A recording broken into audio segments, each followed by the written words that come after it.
Hello everyone, welcome to Insight Academy. Once again I welcome you all to a new video. तो passive voice की series चल रही थी हमारी, जिसमें हमने शुड की पैसिव वॉइस पढ़ ली, कैन की पढ़ ली और विल की पढ़ ली। तो आज हम एक नए वीडियो लेक्चर के साथ आ गए हैं आप सभी के सामने। तो आज हम पढ़ने जा रहे हैं कुड की पैसिव वॉइस। मॉडल वर्ब में यही 4 वर्ब है हमारे पास, जिनकी पैसिव वॉइस हमें अभी पढ़नी थी। तो आज उसी क्रम में हम आगे बढ़ते हुए आज पढ़ेंगे कुड के बारे में। सबसे पहले बात, कुड का यूज कहाँ करते हैं। देखिए, कुड का यूज ना बहुत सारी जगह हो सकता है। जी हाँ, आप पास्ट की हैबिट के बारे में बता सकते हो कि कोई काम था, मैंने किसी को वो काम करने के लिए दिया लेकिन वो नहीं कर सका, वो उस काम को नहीं कर पाया। वो आप अपनी एबिलिटी के बारे में बता सकते थे जो आप पास्ट में नहीं कर सकते थे या कर सकते थे। आप रिक्वेस्ट के लिए भी कुड का यूज कर सकते हो, जो कि आप प्रेजेंट में रिक्वेस्ट कर रहे हो। Could you please hold my bag, could you please be aside, could you please help me, है ना। तो कुड के बहुत सारे यूजेस हैं, बट फिलहाल हम कुड के उन यूजेस के बारे में बात करेंगे जिनका यूज हम पास्ट में करते हैं। तो कुड की सिंपल पहचान क्या बनती है नॉर्मली? सकता था, सकती थी, सकते थे, सका, सकी, सके। तो इस पे हम पैसिव बनाते हैं। चलो, अगर मैं सकता था को उठाऊं तो मैं इंग्लिश बोल सकता था, वही पुराना अपना, कोई दिक्कत वाली बात नहीं है भाई, उसी से देखना आपको पूरा बन जाएगा। तो मैं इंग्लिश बोल सकता था, इंग्लिश मेरे द्वारा बोली जा सकती थी, बोली जा सकती थी। यानी इसकी पहचान क्या बनेगी? वर्ब प्लस जा सकती थी। इसकी पहचान क्या बनेगी? वर्ब प्लस जा सकती थी और वर्ब प्लस जा सकी, वर्ब प्लस जा सकी। इंग्लिश बोली जा सकी, क्रिकेट खेला जा सका, तुम्हें नहीं बताया जा सका। तो ये थी हमारी पहचान पैसिव वॉइस की, कुड की। अब हम वही रूल पे आते हैं। इसका भी रूल का स्ट्रक्चर वही है, एंड दैट इज सिंपल का रूल, नेगेटिव का, इंटेरोगेटिव का और डब्ल्यूएच का। सिंपल का रूल है हमारा subject plus could plus be plus third form of verb plus object. और नेगेटिव का रूल है हमारा subject plus could plus not plus be plus third form of verb plus object. Interrogative का rule है हमारा could plus subject plus be plus third form of verb plus object plus question mark. W H family का हमारा rule है W H family plus could plus subject plus be plus third form of verb plus object plus question mark. अब ध्यान से समझिए, वही same हमारा चल रहा है। आपने अगर पहला लेक्चर देखा, दूसरा देखा, तीसरा देखा, तो आपको बहुत आसानी से समझ में आ रहा होगा और आपको कोई प्रॉब्लम नहीं हो रही होगी।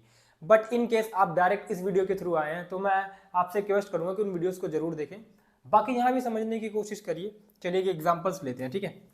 तो वीडियो रिकॉर्ड की जा सकती थी, वीडियो रिकॉर्ड की जा सकती थी,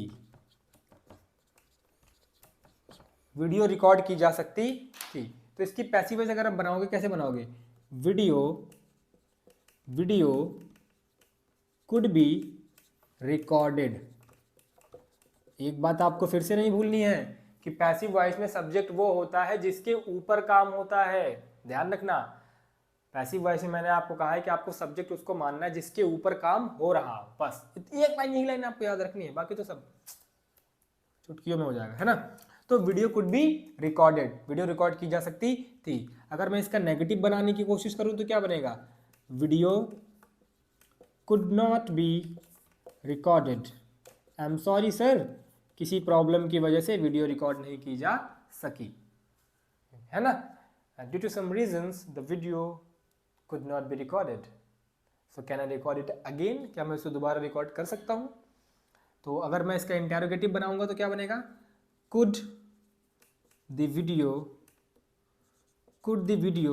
बी रिकॉर्डेड? क्या वीडियो रिकॉर्ड हो सकती थी, है ना, यही तो बनेगा। तो चलिए, इसी के साथ हम यहाँ पे कुड की पैसिव वॉइस से भी हमने डील कर लिया है। कुछ और एग्जांपल्स हम सॉल्व करते हैं, इसे आप नोट कर लो। देखो, कुछ नहीं है, हवा तो बन रखी है पैसिव वॉइस की और इंग्लिश की भी।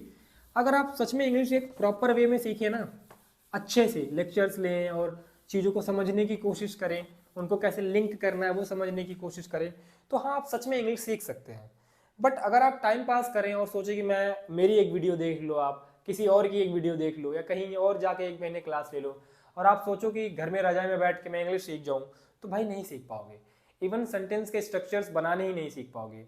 सेंटेंस के स्ट्रक्चर्स सबसे पहले आपको बनाने पड़ेंगे, और सेंटेंस के स्ट्रक्चर्स बनाने के बाद जाकर ही आप इंग्लिश बोल पाओगे। अगर आप बिना स्ट्रक्चर्स बनाए सोच रहे हो कि आप इंग्लिश बोल लोगे, कैसे बोल लोगे? आपके मन में हिंदी में जो थॉट आ रहे हैं उनको इंग्लिश में कन्वर्जन तो होना ही चाहिए ना उनका। आपको कन्वर्ट तो उन्हें करने ही करने पड़ेंगे, and that is called translation. तो ट्रांसलेशन आपको आना चाहिए। दैट फॉर दैट पर्पज आपको चैप्टर्स की नॉलेज होनी चाहिए कि सोचना कैसे है उस पर्टिकुलर चीज को इस वे में, है ना।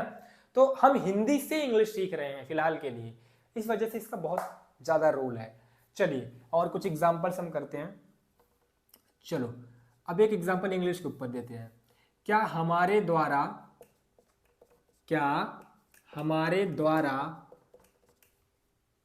फ्लुएंट इंग्लिश नहीं सीखी जा सकती थी?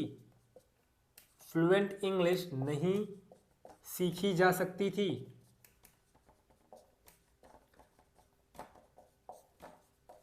क्या हमारे द्वारा फ्लुएंट इंग्लिश नहीं सीखी जा सकती थी? चलिए अच्छा अब बताओ इसमें से मैं किसको उठाऊं, सब्जेक्ट किसको बनाऊं, किसके ऊपर काम हो रहा है? किसके ऊपर? हमारे ऊपर नहीं, हम तो काम कर रहे हैं फ्लुएंट इंग्लिश, है ना। चलो क्या हमारे द्वारा फ्लुएंट इंग्लिश नहीं सीखी जा सकती थी? कुड इंटेरोगेटिव सेंटेंस है ना, तो कुड आगे जाएगा। कुड फ्लुएंट इंग्लिश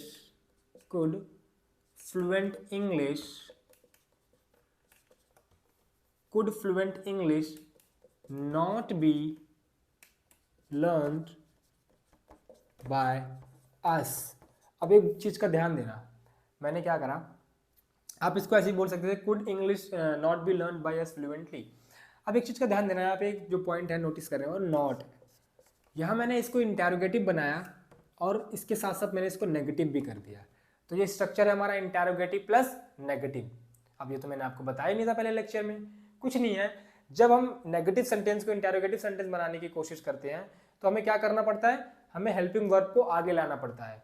तो अगर मैं कुड का इंटेरोगेटिव का रूल लिखूं एक बेसिक, तो could plus subject plus first form of verb plus object. और अगर मैं इसका नेगेटिव का रूल लिखूं तो क्या बनेगा, subject plus could plus not plus first form of verb plus object. अब अगर मुझे इस नेगेटिव को इंटेरोगेटिव बनाना होगा तो कुड को कहाँ ले जाना पड़ेगा, आगे। तो अगर मैं कुड को आगे लेकर जाऊंगा तो रूल क्या बनेगा, could plus subject plus not plus first form of verb plus object.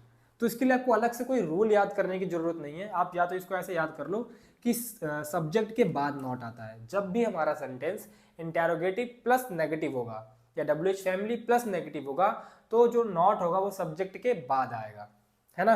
Otherwise आप ऐसे करके देख लो तो रूल के हिसाब से भी सब्जेक्ट के बाद जाके नॉट आ रहा है ना।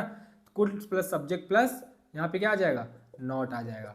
सो आई होप कि आपको वीडियो पसंद आई हो, आपको जो टॉपिक मैंने समझाने की कोशिश करी वो पसंद आया हो, समझ में आ गया हो।